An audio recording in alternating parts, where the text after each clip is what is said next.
Question number second है आपका, determine the total charge entering a terminal between t equal to 1 second and t equal to 2 second if the current passing through the terminal is. ठीक है, आपसे क्या पूछा है, charge पूछा है। इस केस में आपको पूछा है चार्ज कितना होगा।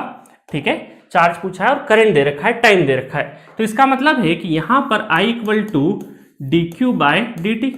ठीक है, और अगर हमें यहां से Q निकालना है तो इसका मतलब है कि integration I of T into D T, और कहां से कहां तक, 1 से लगाकर 2।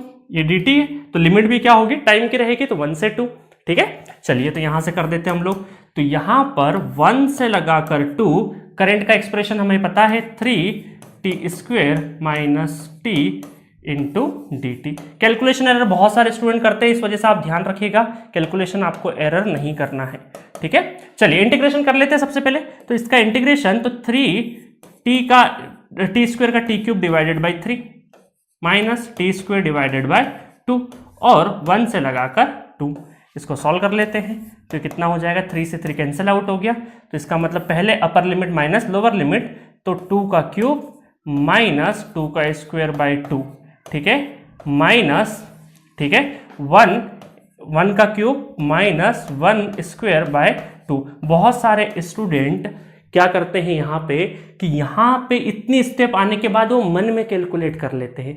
इंटेलिजेंट स्टूडेंट्स का एक प्रॉब्लम होता है कि वो लास्ट स्टेप के बाद, यहां तक आने के बाद वो क्या करते हैं, अगली 2 स्टेप लिखने के पहले डायरेक्ट आंसर लगाने की कोशिश करते हैं और यहीं पे गेट एग्जामिनेशन में ट्रैप हो जाते हैं। आपको ये चीज नहीं करना है, चाहे कितनी भी हो। यहां तक तो किया है ना सॉल्व, एक स्टेप और लगेगा, है ना। स्टेप बचाने से आप टाइम नहीं बचा पाएंगे। ठीक है, एनालिटिकल दिमाग चलाना है आपको इन छोटी छोटी चीजों में, क्योंकि कई बार क्या होता है, यहां से डायरेक्ट कैलकुलेट करने के चक्कर में कई बार गलत होने के चांसेस बहुत ज्यादा होते हैं।